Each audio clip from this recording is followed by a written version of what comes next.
오늘 성경이 삶의 기준이 되는 성도, 이렇게 하나님 말씀을 제목을 삼았습니다. 성경이 삶의 기준이 되는 성도. 사람마다 자기 나름대로 삶의 습관과 또 생각하는 가치가 있습니다. 그래서 이제 좀 전문적인 용어로 어떤 세계관이라고 많이 표현하고, 또 일반적으로는 신념이라 그래요. 신념. 그러니까 믿는 사람들은 이제 신앙이라는 말 많이 쓰지만, 보통 사람들은 다 신념이라 그래요. 신념. 그러니까 자기가 믿는 거, 자기가 마음 가운데 옳다고 생각하는 거. 이미 어릴 때 성장하면서부터 직접적으로나 간접적으로 체득된 삶의 경험과 지식이 그 행동을 나아가는 거죠. 그 행동 패턴을 만드는 거죠. 아침에 일어나면 우리 성도님들은 무엇부터 하십니까? 저 같은 경우에는 저의 고유의 사명이 목회하는 일이고 기도하는 일이니까, 모든 것보다도 세안하고 세수하고 하나님 앞에 기도로 하루를 시작하거든요. 그리고 그때마다 우선순위가 뭔가를 잘 생각해서 계획표대로 하루를 움직입니다. 그러니까 직장 다니는 분들은 직장을 통해서, 또 사업하는 분들은 사업을 통해서 일반생활을 할 것이고, 가정이 있는 분들은 가정생활, 가정이 없는 분들은 또 자기 나름대로의 세계 속에서 자기의 삶을 만들어 갈 것입니다. 근데 믿는 사람이건 안 믿는 사람이건 누구나 다 삶 속에는 그 자신의 삶의 기준이 있게 마련인 것이죠. 근데 기준에서 보통 보면 무엇에다가 우선순위를 두느냐, 무엇을 더 가치 있게 생각하느냐에 따라서 순서가 바뀌는 것이죠. 그러니까 급하다고 먼저 하는 게 아니라 중요한 것을 먼저 하는 것이 성공하는 사람이라 그래요. 오래전에 그 스티븐 코비가 성공하는 사람들의 7가지 습관에 보면, 성공하는 사람들은 다 급한 일보다 중요한 일을 먼저 했다, 이렇게 공통점을 얘기를 했습니다. 성경이 삶이 기준이 된다. 그러니까 우리는 이제 성도니까, 믿는 사람이니까, 우리의 삶에는 무엇이 기준이 돼야 되겠습니까? 당연히 성경이 삶의 기준이 돼야 되는 것이죠. 성경. 이건 두말할 것도 없이 우리가 성경을 하나님 말씀으로 믿고 사는 그런 성도들인데, 그런데 그럼에도 불구하고 신앙생활을 하고 있음에도 불구하고 성경을 모를 수도 있고, 또 전혀 읽지 않을 수도 있고, 성경을 안다 그래도 하나의 그 종교적 그 의식적 수준에 머무르고 성경이 삶 속에 들어와 있지 않는, 이걸 이제 그러지 체화, 몸속에 배었다, 그런 경우도 있어요.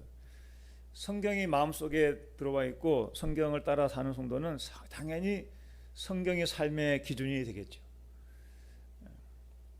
지금 이제 가을철이지 않습니까? 9월 이제 가을에 들어와서, 이제 지난주에 어제 추석도 됐고, 올해는 좀 추석이 빨라서 과일이 많이 나오랬더니, 그래도 과일이 참 많이 나와서 추석을 아주 풍성하게, 저도 덕분에 성도님들 보내준 것도 있고, 또 자녀들이 또 선물해 준 것도 있고, 그래서 정말 감사하게 풍성하게 추석을 보냈습니다. 그 보면 열매, 이제 가을 그러면 열매가 딱 떨어지잖아요. 열매. 그러니까 우리 인생의 가을에도 하나님 말씀의 원리에 따라 그렇게 산 사람들은 추수의 때에 아름다운 결실을 거두어 하나님 앞에 열매를 드리게 되겠죠. 그런데 하나님 말씀이 아닌 세상을 떠나 자기 마음대로 산 사람들은 아무것도 하나님께 남기는 게 없는 거죠. 엊그저께 어떤 집사님이 간증하는 걸 제가 글을 봤는데, 남대문시장에서 20년 동안 새벽같이 나가서 물건 뜯다가 파는 도매업을 해서 돈을 꽤 벌었던 것 같아요. 저도 그때 남대문 선교회 새벽에 예배 인도하러 간 적이 있는데, 새벽에요 얼마나 사람들이 많이 붐비는지 지금은 잘 모르겠습니다만, 근데 그 선교회, 상인 선교회가 있어요. 그러면은 바쁜 저녁 끝나면 한 7시쯤 이렇게 모여서 예배를 드려요. 매주 월요일마다. 제가 몇 번 가서 예배 드린 적이 있어요. 근데 그 중에 한 집사님이 눈만 뜨면 일어나서 새벽에서 돈배장 물건에다가 팔고. 근데 그것이 이제 뭐 늘 생활에 그게 굳어 있는 거죠. 근데 어느 순간에 야, 이렇게 돈만 벌어서 살면 뭐 하나. 그러니까 돈밖에 몰고 살았던 것이지. 근데 이제 눈이 뜨기 시작한 거야. 그 돈 어느 순간에 마음속에 너 그 돈 벌어서 다 뭐 하려고 그렇게 돈에 집착돼 있느냐? 뭐 때문에 이렇게 열심히 사느냐? 그래서 그때부터 이제 마음이 눈이 열려서 하나님 말씀에 귀를 기울이게 되고 하나님 앞에 복 달라고 기도하고 복은 물질적인 수입은 생겼지만 마음이 허한 거죠. 그리고 인생에 돌아보니 아무런 선한이란 게 없어. 하나님 앞에 남길 만한 게 없고 드릴 만한 게 없는 거지.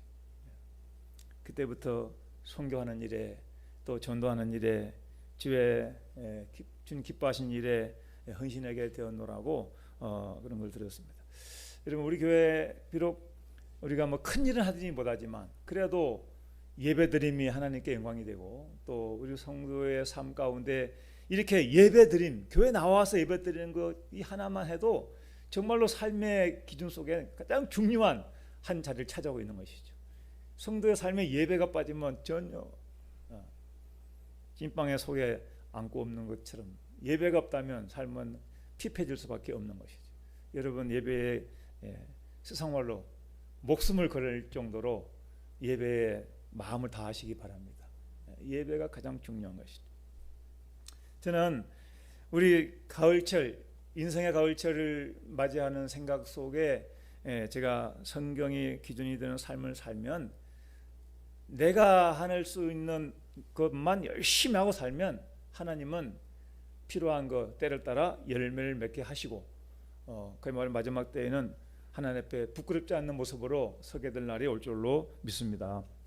그래서 오늘 그런 말씀을 생각하면서 오늘 본문을 택한 이유는 일반적인 사람들이 보면 뭐 이런 말씀이 있나 할 정도로 서로 충돌되고 맞지 않을 정도로 이 자기 주관적 생각이 강한 사람은 오늘 본문이 좀 이해가 안 갈 수도 있는 부분이 있어요.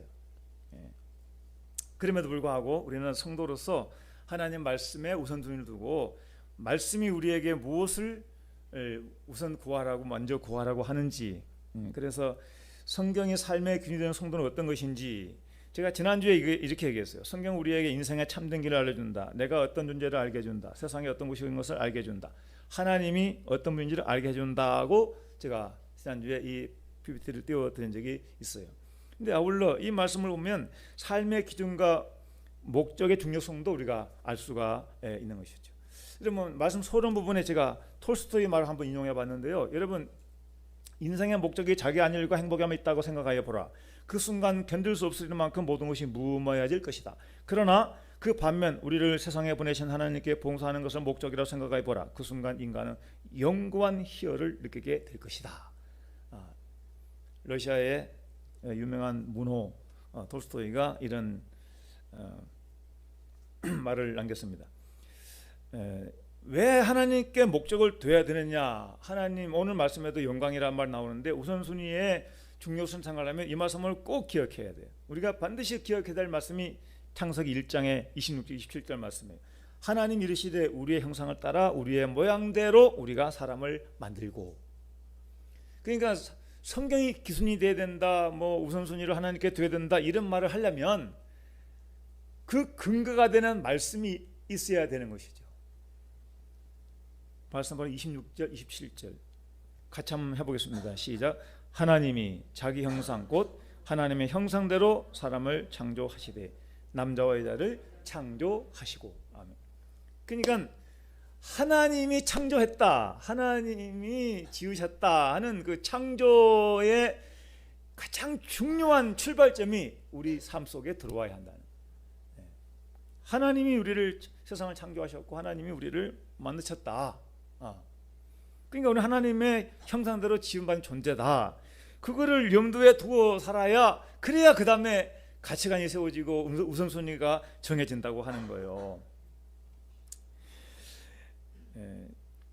그럼 형상이라는 형상으로 지음받았다 할 때 이 형상의 의미가 원어적인 걸 생각해 보면 간단하게 한 세 가지 생각했어요. 하나님 우리를 형상대로 지으셨다는 말은 인간은 의존적인 존재이다라는 의미예요. 그러니까 어린아이가 탄생하면 부모 없이 도움을 살 수 있습니까? 엄마가 먹이고 옷 입혀주고 따뜻하게 보호해줘야 가난한 시기를 잘 지나고 성장할 수 있듯이 우리 인간은 원래부터 하나님의 말씀으로 창조됐기 때문에 의존적인 존재 속에 있는 거예요. 우리가. 그러니까 형상은 본체가 아니죠. 형상은 파생된 것이죠. 그러니까 형상은 원작이 아니고 원작이 없이는 아무것도 아니라는 거예요. 그러니까 우리가 하나님 계시니까 인간이 존재하는 거예요. 하나님이 계시니까 세상이 있는 것이고, 이것이 우리 기독교의 가치관이고 세계관인 것이. 또 한 가지 형상대로 지음받다는 속에는 하나님과의 관계 속에 살아야 한다. 어릴 적에는 의존적 관계가 되지만 이제 성장해 보세요. 그러면 엄마 아빠 없이도 다 독립해 살잖아요. 그러면 이제 참 마음이 착한 효심 있는 자녀들은 엄마를 아빠를 찾지만 그렇지 않은 사람은 그냥 다 잊어버리고 살 수. 성경의 교훈은 하나님의 형상대로 지음받다는 것은 하나님과의 관계가 끊어지면 안 된다는 거지. 하나님의 관계 속에서 살아야 한다는 거예요. 그러니까 인간의 삶이란 본래 창조주 하나님께 끊임없이 반응하는 삶이라고 하는 거예요. 하나님께 반응하고 그분과 교제하며 살고 그분을 즐거워하는 거. 아까 이것이 바로 예배와 같은 거예요. 예배. 공동체가 모여서 함께 같이 찬양하는 거, 같이 예배하는 거, 이것이 가장 하나님께서 기쁘시게 하는 반응이죠. 우리 인간의 반응. 그러니까 저 같은 경우에는 목사로서 막중한 사명감을 느끼죠. 책임감을. 여러분 주보 하나 만든 것도 건성으로 절대 만들지 않아요. 저는 벌써 주보 만든 것만도 40년 이상 해왔잖아요. 이거 전도사 때부터. 찬송 하나 고르려면요 얼마나 묵상한지 아세요? 뭘 할까요? 이 찬송 할까요? 저 찬송 할까요? 경배송, 강구송, 하나님 앞에 영광송, 또 마지막에 또 쾌송까지 묵상하고 하면서 정하는 거예요. 하나님께 영광이 되기 위해서. 특송 하나 고르는 것도 복음성가를 얼마나 제가 설터보고 저 나름대로 또 묵상해보고 이렇게 하는지 몰라요. 주일 한번 와서 예배 드리는데 우리 성도에게 은혜가 되기 위해서, 하나님 받으시기 위해서 제가 할 수 있는 이런 하나님과의 끊임없는 교통 속에서 주여 오늘도 어떤 말씀을 증거해야 할까요? 성경이 얼마나 내용이 많고 목회자에게 자료가 얼마나 많아요.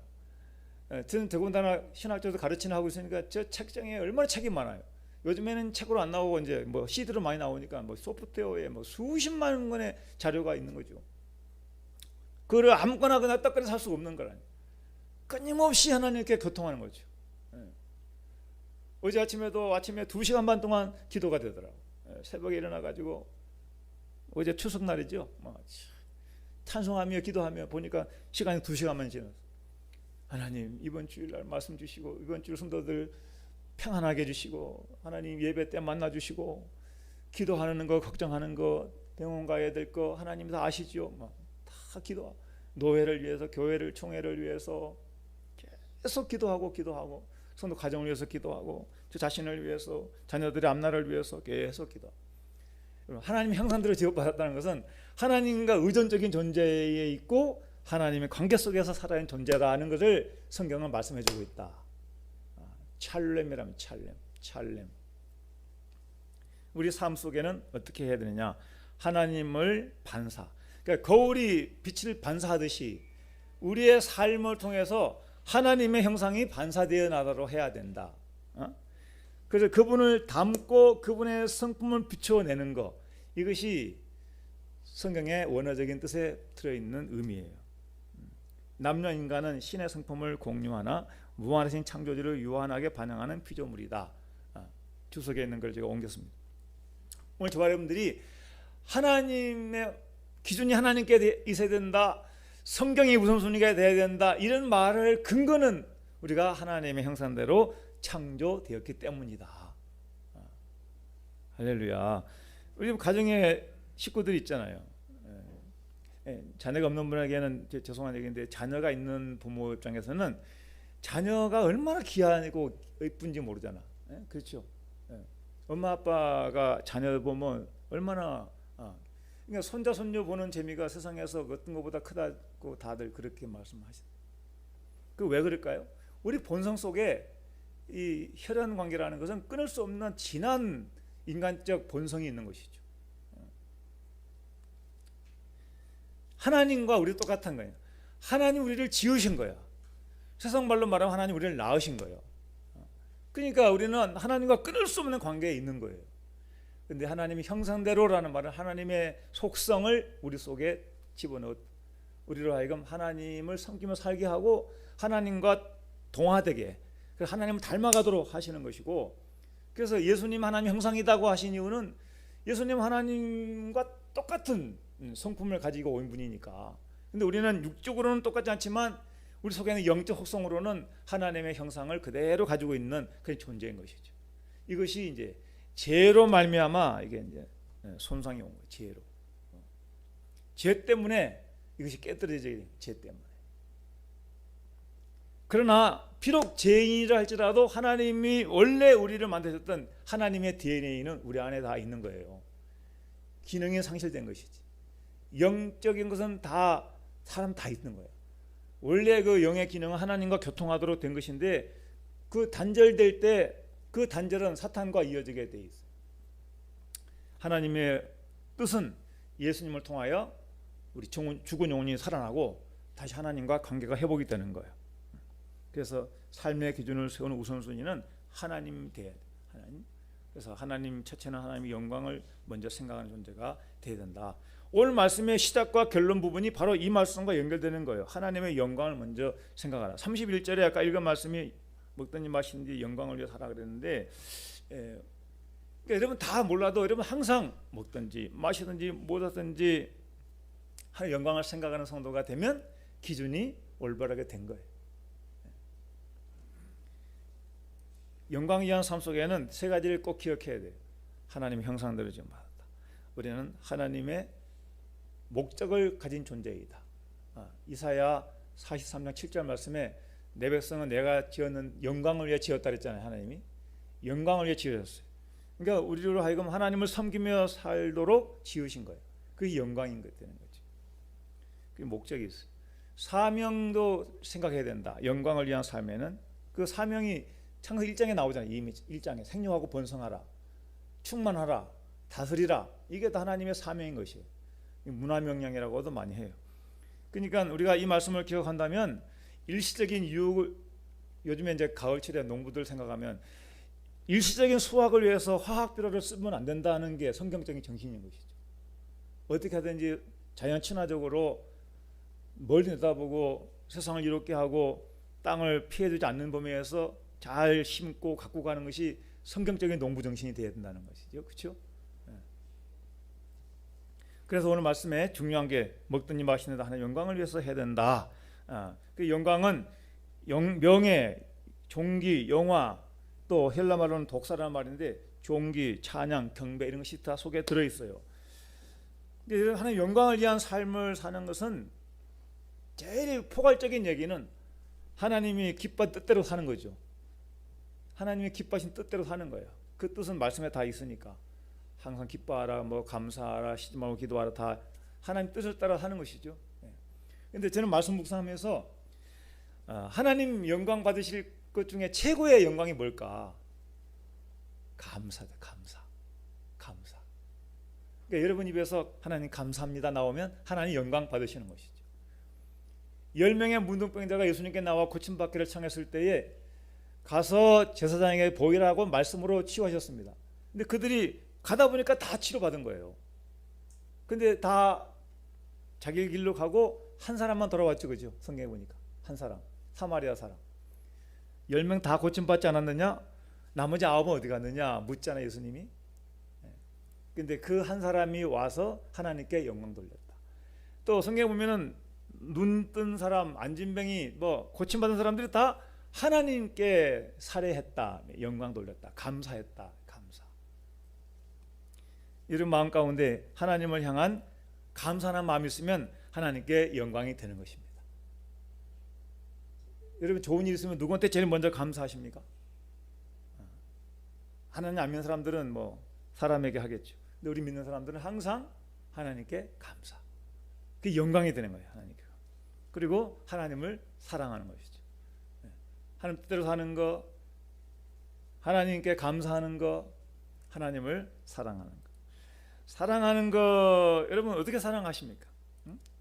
네 가지 형태가 있는데 버나드라는 사람이 있어요. 이 사람은 12세기 기독교 최고의 인물인데 수도사고 신비주의 사상가인데 성경적인 사람이에요. 뭐 신비주의자라고 해서 이상한 사람이 아니고, 이 사람이 버나드라는 이 신학자가 이런 말을 했어요.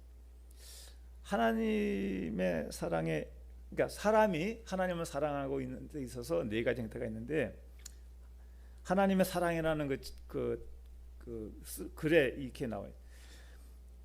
자기를 위해 자기를 사랑하는 사람이 있고, 자기를 위해 하나님을 사랑하는 사람이 있고,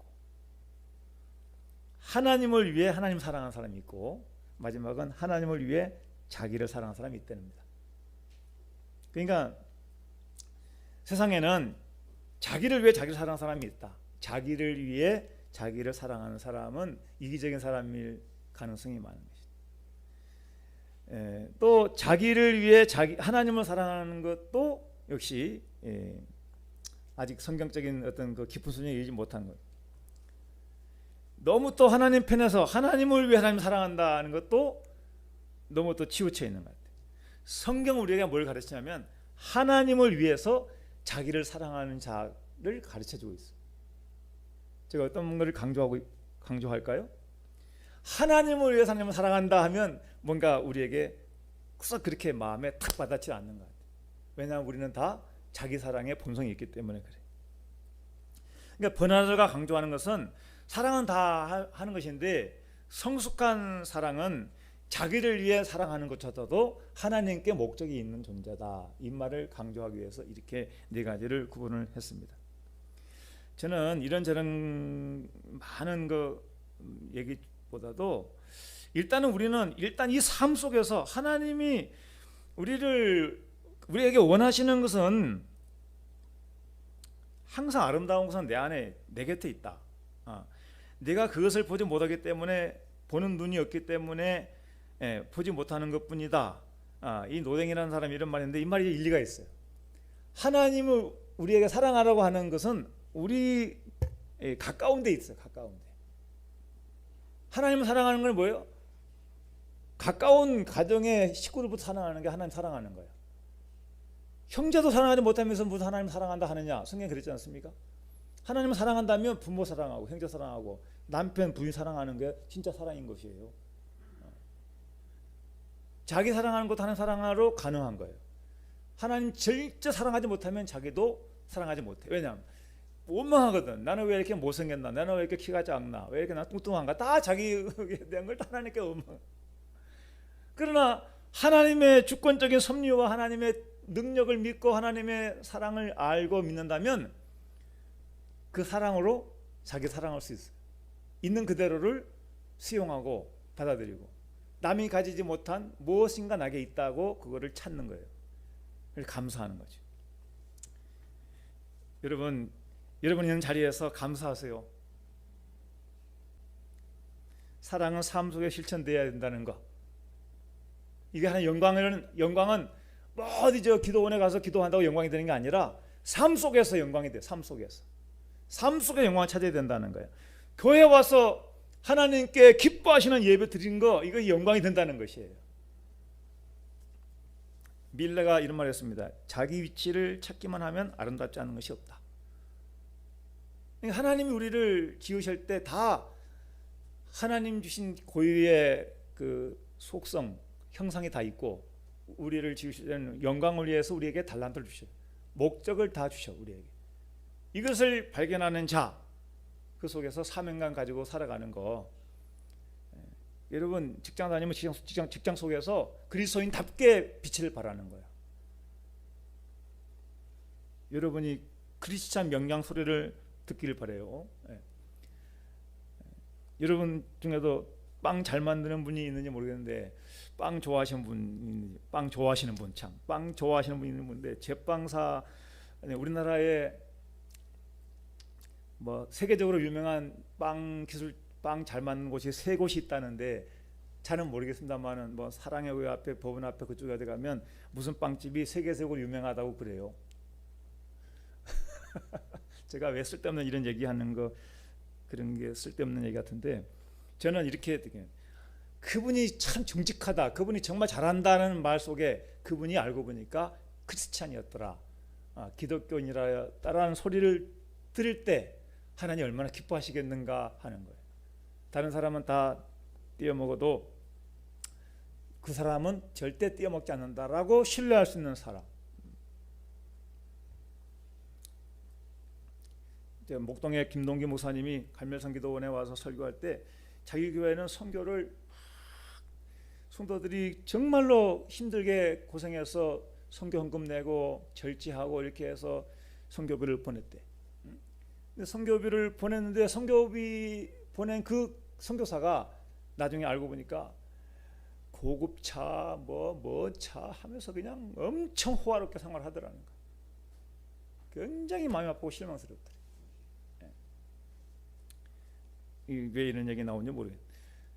하나님을 사랑하는 자, 하나님 우선순위가 되고 하는 사람은 바로 그 다음 절 얘기를 하려고 그래요. 자기 유익보다도 뭐를 더 구하라 그랬어요?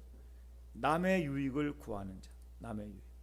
24절에 하나님의 영광이 되는 사람은, 하나님이 우선순위가 되는 사람은 자기 유익보다 남의 유익을 먼저 생각합니다. 이타주의적인 사람. 다 받아가지고 자기가 누리려고 하는 것이 하나님 기뻐하는 것이 아니라는 거죠. 자기가 이렇게 받았으면 다른 사람에게도 베풀고 그걸 통해서 하나님의 영광이 나타나도록 전도하고 선교하는 것이 하나님의 뜻이 아니었겠습니까? 근데 제가 이타주의란 말을 쓸 때 조심스러운 게 있어요. 성경은 그냥 이타주의가 아닌 거예요. 왜냐하면 세상적 이타주의는 내재적 보상을 요구해. 다른 사람이 이렇게 한다, 내가 일 잘해주면 나에게 보상이 돌아올 것을 기대하기 때문에 상대성인 거예요. 그러니까 어떤 세상이냐면 나보다 힘이 없고 무능하거나 없는 사람에게는 안 도와주는 거예요.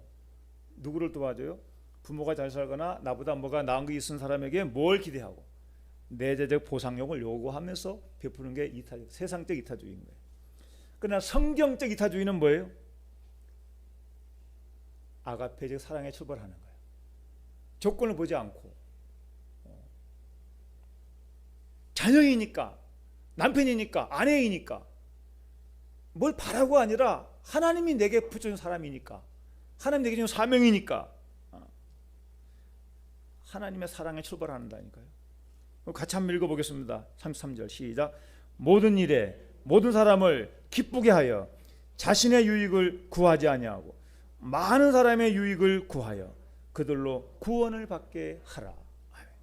이게 성경적 가치예요. 우리가 정말로 그리스도인이라면, 우리의 삶의 기준이 성경이 되어야 된다면 내가 먼저가 아니라 하나의 영광이 먼저고 다른 사람의 유익을 생각하는 사람이 진정한 성경대로 사는 사람이다 하는 것입니다. 아울러 우리에게 본문에, 제가 설명할 시간은 부족해서 설명을 드리지는 않으려 합니다만은 양심을 위하여 이런 말씀이 생각보다 많이 나요. 양심을 위하여. 25절에 양심을 위하여 묻지 말라, 양심을 위하여 먹지 말라, 이런 말라. 이게 당시에 그 고린도 도시에는, 저도 선교순례 가서 고린도 가봤는데요, 옛날 그 신전터가 있고 거기에 엄청 우상이 많았습니다. 그러니까 시장에서 음식을 팔면, 고기를 팔면 거의 뭐 한 70-80% 이상이 그 신전의 제물로 들였다가 이게 싸게 이제 시중으로 나와서 파는 게 많았답니다. 그러니까 이 시중에 고기를 팔면 이게 신전에 들어갔다 나온 것인지 아니면 그냥 도축장에서 바로 온 것인지를 구분이 안 돼. 표시가 안 돼 있으니까. 근데 자기는 좀 믿음대로 살아보겠다고 이게 어디서 온 것이냐, 누가 가져오신 것이냐, 출처가 어디냐 자꾸 쭈꾸쭈 묻고 사는 사람이 있었다는 거야. 바울은 그렇게 하지 말라는 거야. 시장에서 파는 음식은 양심을 위하여 묻지 말고 먹으라. 그 만일에 꼭 고기는 필요한데 제물이었다, 신전에 갔다 나온 것이다, 그러면 안 먹겠느냐 야. 근데 먹기는 먹는다면 뭐가 꺼요? 양심이 꺼리는 것이죠. 우상제물인데. 그러니까 먹지 말래요. 뭐 우상제물이건 아니건 간에 똑같은 피조물이야. 하나님 앞에는 아무것도 아닌 거예요. 그럼 먹는다고 아무 해가 없는 거예요. 그러니까 여러분, 제삿집에 갔다 온 음식이라도 모르고 먹으면 아무 해가 안 된다는 거예요. 근데 그것이 무당이 굿하고 나온 떡이면 알고는 먹지 말아야 되는 것이죠. 알고. 양심을 위해서. 양심을 꺼리는 것이니까. 양심을 위하는 말이 3번 4번 나오잖아요. 본문 속에. 그러니까 하나님을 중심으로 살고 성경을 기준으로 산다 그러면은 이 양심은 무시 못할 기능이에요. 양심은 선악의 판단을 위해 인간에게 내재해 있는 기능이에요. 성령은 때로 직접 들리시기도 하지만 양심을 통해서 우리에게 말씀할 때가 많아. 슈네이데시스라는 말이 어떤 일을 누구와 함께 한다는 거예요. 그러니까 여러분 자아 속에 또 다른 내가 있는 거예요. 그 양심.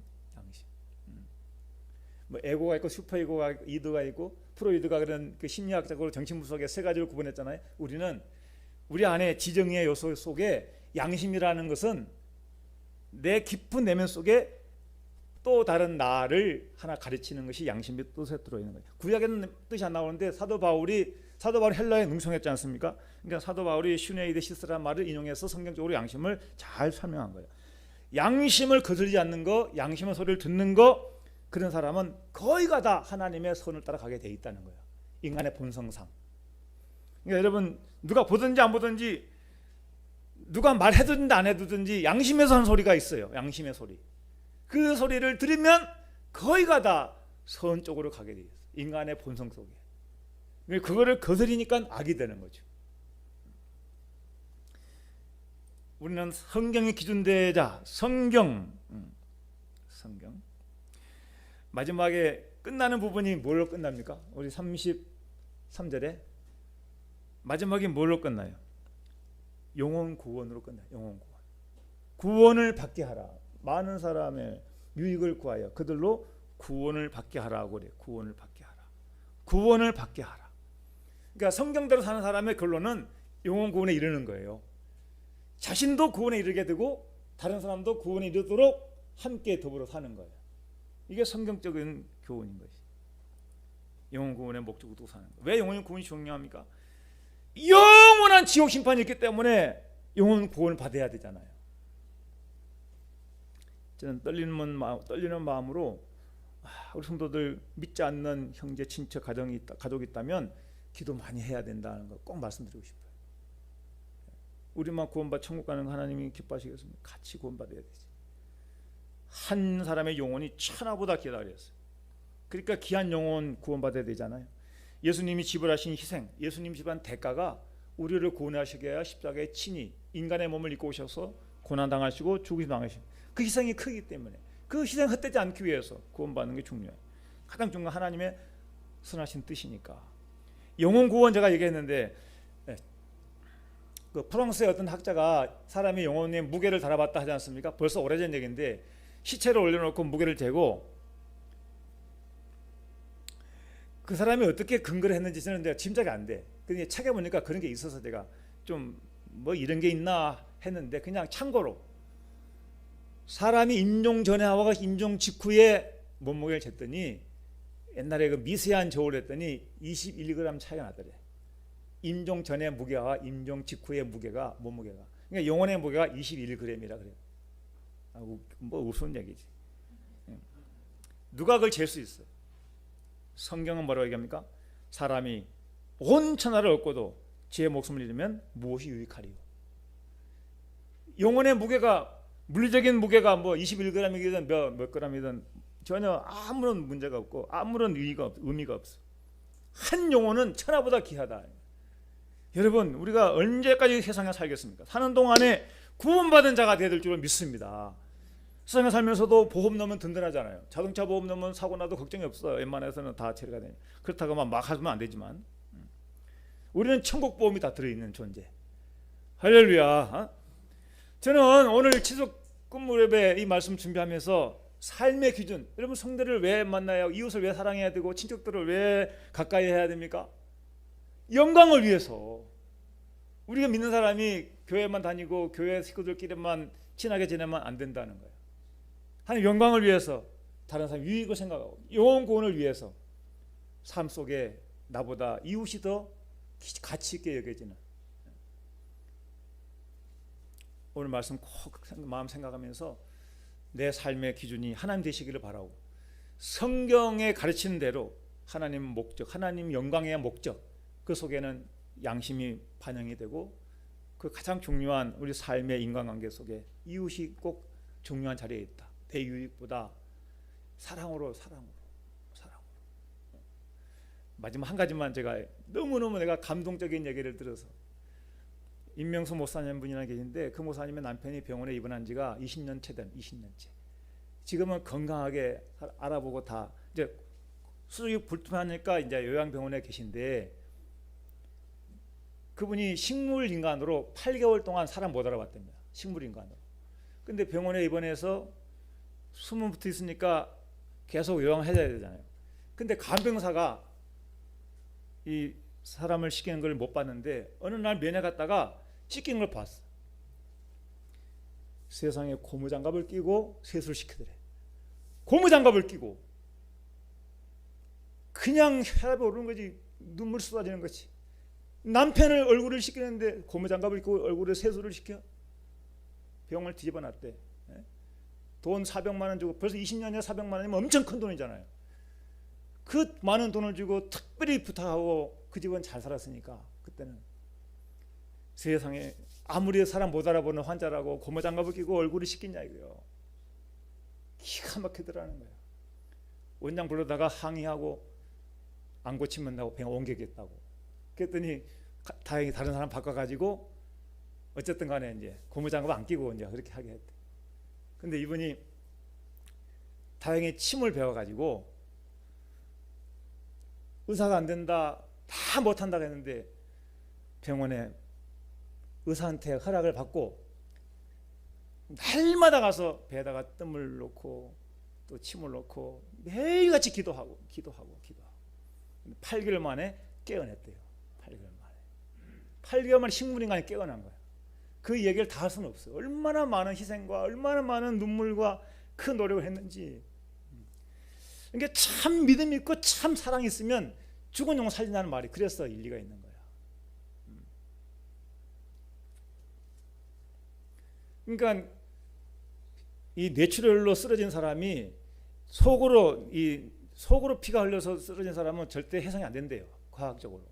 그러니까 국립의료원에서도 오고, 서울대 병원에서도 오고, 세브란에서도 오고, 큰 병원을 다 봐가지고 역학조사를 해간 거야. 역학조사를. 이상하다고. 어떻게 이런 일이 있느냐고. 그 사람들이 침을 인정하지 않다가, 뜸을 인정하지 않다가 직접 환자를 보고서야 그거를 그때서 인정하게 됐대. 한약을 반대하고 침 반대하는 사람들이. 저는 다른 말 한 게 아니에요. 사랑 얘기하려고. 그 영혼을 사랑하는, 남편을 사랑하는 그 사랑 때문에 집도 팔고 건물도 팔았지만 정말 살린 거예요. 뭐라는 것 침 배워가지고 열심히 노력하고 힘든 거 다 구해가지고 그렇게 사랑으로 살린 거예요. 사랑으로. 오늘 우리도 한 영혼을 위해서 이런 눈물과 사랑이 있다면 기적은 하나님이 일어나게 할 줄로 믿습니다.